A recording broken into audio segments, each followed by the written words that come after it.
Salut à toutes et à tous, bienvenue dans cette grande émission spéciale consacrée à cette édition 2022 du 14 juillet.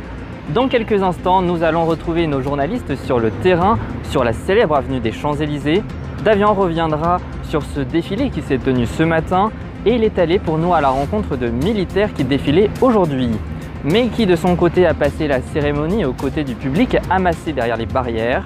On débriefera également l'interview qu'Emmanuel Macron a accordée à nos confrères ce jeudi. Nous irons ensuite avec Mathis sous l'Arc de Triomphe afin de remonter à l'origine de sa célèbre flamme. Rodrigue rendra quant à lui hommage à Hervé Germain, dernier résistant de la Seconde Guerre mondiale. Enfin, nous terminerons par faire un point sur le reste de l'actualité. Voilà pour ce riche programme générique.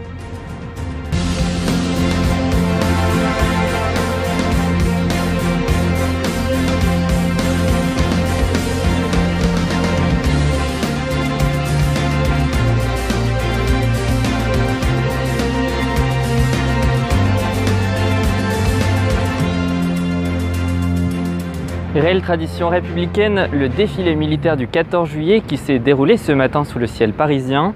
Nous allons comme premier retrouver tout de suite Davian Mahé qui a suivi pour nous la cérémonie. Bonjour Davian, pour commencer, pourquoi ce thème cette année, partager la flamme? Bonjour Romain, c'était le thème en effet du défilé militaire de ce jeudi 14 juillet. Ce titre fait tout d'abord référence à la flamme de la résistance incarnée par le soldat inconnu et par Hubert été rendu en novembre dernier. Cela désigne aussi la flamme olympique. À un peu plus de 2 ans des JO de Paris, de nombreux talents sportifs étaient donc à l'honneur, dont l'armée des champions à l'occasion du tableau de clôture. Le capitaine du 15 de France, Antoine Dupont, a également pu voler à bord de la patrouille de France. C'est le E engagé de notre égalité pour des siècles de légendes.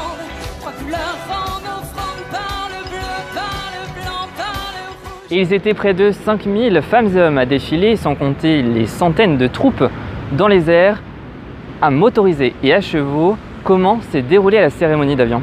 Après une édition 2020 restreinte pour cause de Covid, l'événement a repris ses quartiers en version originale. L'Ukraine était dans toutes les têtes ce matin lors de cette parade militaire sur les Champs-Élysées. Le défilé a été marqué par le contexte stratégique et en tient compte selon les services de l'Élysée. On a appris également qu'Emmanuel Macron aurait survolé les Champs-Élysées à bord de la patrouille de France vendredi dernier. Pour l'occasion, 6300 personnes ont défilé sur les 2 km de l'avenue de 10h à midi. Dans le détail, 4925 troupes à pied, 120 véhicules dont 4 Jaguars et le nouveau blindé de l'armée de terre. Dans le ciel, 25 hélicoptères, 64 avions et une première, un drone était dans les airs. Alors que la guerre touche depuis début février l'Ukraine, de nombreux pays de l'Est de l'Europe étaient invités à ce 14 juillet. C'est exact Davian? Le défilé du 14 juillet s'est ouvert par le drapeau de 9 pays étrangers invités, dont la plupart voisins de la Russie ou de l'Ukraine, l'Estonie, la Lettonie, la Lituanie, la Pologne, la République tchèque, la Slovaquie et la Hongrie, ainsi que la Roumanie et la Bulgarie. Bien évidemment que le contexte russo-ukrainien était dans les têtes de l'ensemble des invités, mais aussi des Français qui ont assisté à ce 14 juillet. Peut-être un message à envoyer à Poutine de la part de l'État français. Ceci reste une question à... Merci beaucoup Davian. Outre les nombreux invités qui se sont rendus ce matin en tribune afin d'assister à ce défilé, des centaines de personnes se sont amassées le long des barrières afin de regarder ce défilé du 14 juillet sans restriction après 2 ans sous Covid, mais qui supplont à passer la matinée avec eux. Regardez. Avec un 14 juillet qui redevient à la normale, sans les masques, le pass ou encore les jauges qui ont été mises en vigueur en raison du Covid-19. Il s'agissait du tout premier 14 juillet pour Emmanuel Macron après sa réélection en avril dernier. Le chef de l'État qui a accordé ce midi une interview à nos confrères de TF1 et France 2. Nous allons tout de suite revenir sur cet échange. Bonjour à toutes et tous, c'était une prise de parole très attendue. Emmanuel Macron a donné la première interview télévisée de son second quinquennat à l'occasion de la fête nationale du 14 juillet. Ce n'était que la 2e fois, avec 2020, que le chef de l'État renoue avec cette tradition. Plusieurs sujets ont été évoqués. D'abord l'Ukraine. Emmanuel Macron évoque une guerre qui va durer et précise que l'été, le début de l'automne seront sans doute très durs. Interrogé sur une éventuelle coupure du gaz russe dans les prochains mois, le président prépare les esprits. Je cite, « La Russie utilise l'énergie comme une arme de guerre. Il faut que nous nous préparions, c'est probable. » Fin de citation. Il a également annoncé un plan de sobriété avec des objectifs chiffrés. Toujours sur ce sujet, le bouclier tarifaire sur les prix de l'énergie sera réévalué à la fin de l'année. Autre sujet évoqué, et pas des moindres, la réforme des retraites, un des grands projets du quinquennat Macron 2. Comme il l'avait déjà annoncé, Emmanuel Macron explique que dès l'été 2023, on doit avoir une entrée en vigueur de cette réforme. L'objectif est de décaler de 4 mois par an l'âge de départ à la retraite. Du côté de l'action de l'Assemblée nationale, Emmanuel Macron y voit un coup de chaud nocturne après que les oppositions aient supprimé dans le texte sur la Covid-19 la possibilité de réinstaurer un pass sanitaire aux frontières de l'Hexagone et entre la métropole et l'outre-mer, ainsi que la Corse. En effet, Emmanuel Macron n'a pas la majorité absolue, mais seulement une majorité relative suite aux élections législatives de juin. Malgré ce camouflet infligé à la coalition présidentielle, Emmanuel Macron juge toujours envisageable des accords texte par texte en évoquant la responsabilité collective. Enfin, brièvement, le chef de l'État a été interrogé sur l'affaire Uber Fields, qui le vise, mise en cause pour avoir facilité l'implantation d'Uber en France lorsqu'il était ministre de l'économie. Il se défend « Je le referai absolument, je n'ai pas un tempérament à être sous influence ». Emmanuel Macron termine l'interview par un message optimiste à ses compatriotes. Je cite là encore « Ayez l'espoir et la volonté d'ambition et de respect de chacun. C'est ça qui nous rend plus forts, nous allons y arriver. » Fin de citation. Voilà ce que l'on pouvait retenir de l'interview du chef de l'État de ce midi. On en parlait avec Davian, cette année le thème est « Partager la flamme », l'occasion de rendre hommage à celui qui a longtemps incarné la flamme de la résistance, Hervé Germain. Un an quasiment après son décès, Rodrigue Bedin dresse le portrait de cet ancien résistant. Bonjour Romain, bonjour à tous. On l'a rappelé en début d'émission, effectivement, le thème retenu cette année pour le 14 juillet, c'est partager la flamme qui a plusieurs sens, et notamment la flamme de la résistance incarnée par Hubert Germain, les 1038 compagnons de la Libération décédés le 12 octobre dernier à l'âge de 101 ans, après son bac qui prépare le concours de l'école navale qui s'apprêtait à passer alors en juin 1940, une période où la France est alors en pleine débâcle face à l'armée allemande dans la Seconde Guerre mondiale. Il part faire la guerre, c'est ce qu'il déclare, et il racontait à l'AFP il y a quelques années sa première rencontre avec le général de Gaulle, je le cite, « Il s'arrête un instant, me regarde et dit « Je vais avoir besoin de vous, quand à 18-19 ans, vous vous ramassez ça en pleine figure. Dans le désastre général qui est là, il y a quelque chose qui vous émeut personnellement et profondément. C'est le souvenir que garde Hubert Germain de cette première rencontre avec le général de Gaulle, quelques jours après l'appel de ce dernier, qu'il n'avait pas entendu l'appel du 18 juin 1940.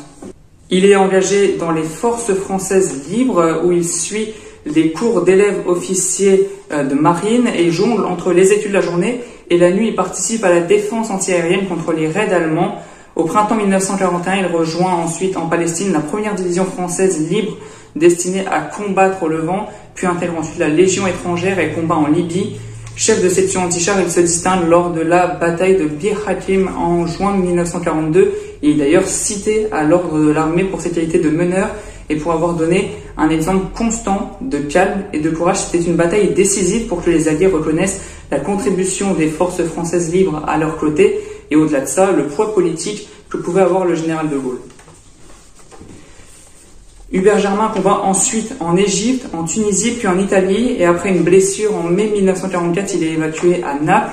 Très vite après, quelques semaines après, il participe au débarquement en Normandie. Il combat ensuite pour la libération de Toulon, de la vallée du Rhône et de Lyon, et prend part aux campagnes des Vosges et d'Alsace. Enfin, par le décret du 20 novembre 1944, il fut compagnon de la libération. Charles de Gaulle avait créé l'ordre de la libération dès novembre 1940 pour récompenser les personnes ou les collectivités militaires et civiles qui se sont signalées dans l'œuvre de la libération de la France et de son empire. Après la guerre, la politique pour Robert Germain, qui est élu maire de Saint-Chéron, c'est dans l'Essonne, en 1953, un mandat qu'il garde jusqu'en 1965. Il est également nommé chargé de mission au cabinet d'un autre compagnon de la Libération, le ministre des Armées, Pierre Messmer. Il est ensuite élu député de Paris en 1962, réélu en 1968 et réélu en 1973. Et sous la présidence de Georges Pompidou, de 1972 à 1974, il devient ministre des PTT, puis brièvement ministre chargé des relations avec le Parlement. Et il fut également le président de la Société française de télédistribution de 1975 à 1982. Enfin, en bref, il a reçu les décorations les plus prestigieuses, la Compagnon de la Libération donc, mais aussi la Grande Croix de la Légion d'honneur et également la Croix de la guerre 39-45 avec palme. À présent, mettons à l'honneur une autre flamme, celle qui se trouve sous le célèbre Arc de Triomphe à Paris. Elle va fêter son centenaire en janvier prochain. Mais quelle est son origine? Mathis Armand a mené l'enquête pour nous. L'arrivée, il y a 102 ans, du soldat inconnu sous l'Arc de Triomphe est directement liée à la Première Guerre mondiale de 1914 à 1918. Il est un vestige de ce conflit armé et pour les Français, un moyen de pleurer leur mort et de signifier qu'il s'agissait de la der des der. En effet, en 1918, au sortir de la guerre, la France est le pays le plus meurtri, comptant 1 400 000 fils tombés sur le champ de bataille en 4 ans. Pour autant, les victimes sont majoritairement anonymes car difficilement identifiables. Entre 1920 et 1923, seules 240 000 dépouilles sont ramenées du front vers les caveaux familiaux. C'est dans ce contexte, d'une France meurtrie et endeuillée, que le soldat inconnu est inhumé. Pourtant, cette idée n'est pas nouvelle. Dès 1916, alors que la bataille de Verdun fait rage, François Simon, président de l'Association du Souvenir français, est le premier à proposer d'élever un tombeau à un soldat inconnu. Dans un premier temps, la tombe du soldat inconnu devait se retrouver au Panthéon. Le 12 novembre 1919, 1 an et 1 jour après l'armistice de 1918, une proposition de loi défendue par Clémenceau est votée dans ce sens au Parlement. Cependant, la gauche et la droite politique se déchirent. Cette dernière défend une inhumation à l'Arc de Triomphe, une idée soutenue aussi par les associations d'anciens combattants. Le 8 novembre 1920, les députés trouvent un compromis à l'unanimité. Une fois les honneurs du Panthéon rendus aux soldats inconnus, sa dépouille sera inhumée sous l'Arc de Triomphe. Une cérémonie est alors organisée le 10 novembre, un peu dans la précipitation, pour célébrer à la fois les 50 ans de la Troisième République, la victoire de 1918 et la récupération de l'Alsace et de la Lorraine. Le corps choisi pour être le soldat inconnu est celui d'un combattant mort à la bataille de Verdun. Celui-ci arrive le 11 novembre 1920 sous l'Arc de Triomphe pour être définitivement inhumé le 28 janvier de l'année suivante. Sur la dalle sacrée est inscrite la chose suivante. Ici repose un soldat français mort pour la patrie, 1914-1918. La flamme, elle, est ajoutée en 1923 et elle est ravivée tous les soirs à 18h30. Aujourd'hui, et comme chaque année à l'occasion des cérémonies du 11 novembre commémorant la fin de la Grande Guerre, on rend hommage aux soldats inconnus. Avant de refermer cette grande émission spéciale, faisons tout de suite un point sur le reste de l'actualité avec notamment les fortes chaleurs qui touchent actuellement la France. C'est dans le flash présenté par Steven Combe.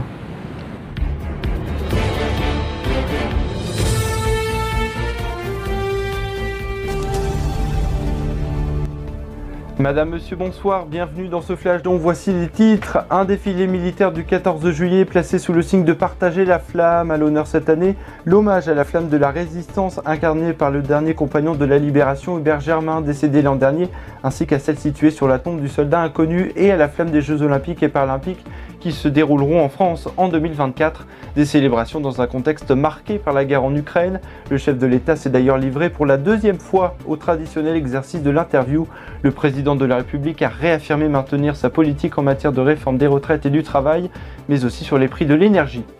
Une situation économique européenne vulnérable et inquiétante en ces temps d'inflation d'après les dernières prévisions économiques présentées ce jeudi par la Commission. En cause l'invasion des forces russes en Ukraine qui met sous pression les prix alimentaires et énergétiques liés à la dépendance européenne à l'égard de la Russie. Un phénomène qui intervient après une période de rebond observée après les confinements occasionnés par la pandémie du Covid-19. une inflation à 8,1% qui pourrait d'ailleurs atteindre le pic de 8,3% d'ici à la fin de l'année contre 5,3% l'an dernier. Après le traumatisme des incendies meurtriers de 2017, le Portugal est de nouveau en proie aux flammes. Plus de 3000 hectares sont partis en fumée. Le centre du pays est le plus frappé par les feux de forêt, attisés par les températures caniculaires atteignant jusqu'à 43 degrés. Les vents forts ne facilitent cependant pas la lutte des pompiers mobilisés sur place ainsi que les habitants solidaires. L'état de contingence est maintenu jusqu'à demain. Plusieurs axes routiers ont été perturbés.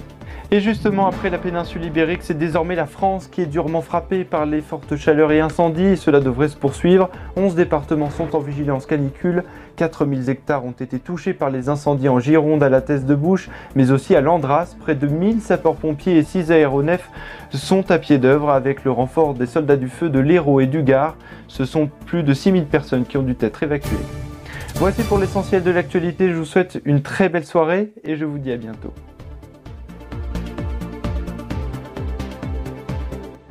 Voilà pour le reste de l'information que vous pouvez évidemment suivre quand vous le souhaitez sur notre site internet ar1info.fr ou bien sur notre compte Twitter @ar1info. C'est ainsi que se termine cette grande émission spéciale 14 juillet 2022, ici depuis l'Esplanade des Invalides à Paris. Je remercie évidemment toute l'équipe d'AR1 qui s'est mobilisée.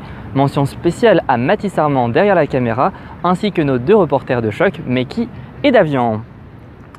Et puis surtout un grand merci à vous toutes et à vous tous d'avoir suivi cette vidéo. Votre prochain rendez-vous sur notre chaîne YouTube, c'est lundi à 10 h où vous retrouverez le journal présenté par Théo Torné. Pour ma part, j'aurai grand plaisir à vous retrouver mercredi prochain à 21 h pour le tout premier épisode d'une nuit d'été, votre podcast estival où chaque semaine je recevrai un ou une jeune artiste. Et pour cette première, c'est Zoé Garcia, actrice dans la série Scam France, qui sera mon invitée. D'ici là, je vous souhaite de passer une excellente fin de journée. À mercredi prochain sur AR1.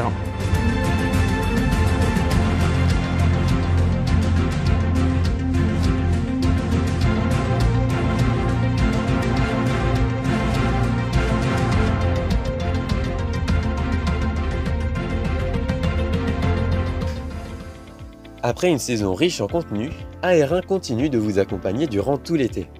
Sur notre chaîne YouTube tout d'abord, avec chaque mercredi à partir du 20 juillet, le podcast Une nuit d'été, où Romain recevra chaque semaine, le temps d'une interview, un ou une jeune artiste. Le journal, quant à lui, prend ses quartiers d'été et sera exceptionnellement à retrouver un lundi sur 2 à 10 h.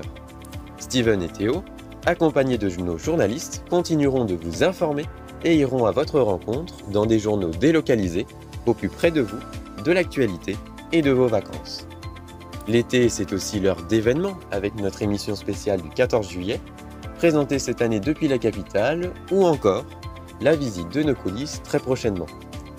Notre site internet ar1info.fr et notre compte Twitter d'actu @ar1info ne prennent eux aussi pas de vacances. Nous continuerons à vous informer dessus 24 h sur 24, 7 jours sur 7. Enfin, tout l'été, dans les transports, sur la plage, de vos vacances ou au bureau, nos podcasts vous accompagnent partout et quand vous voulez. Alors rendez-vous sur podcast.ar1info.fr pour les découvrir et les écouter. Bel été avec AR1.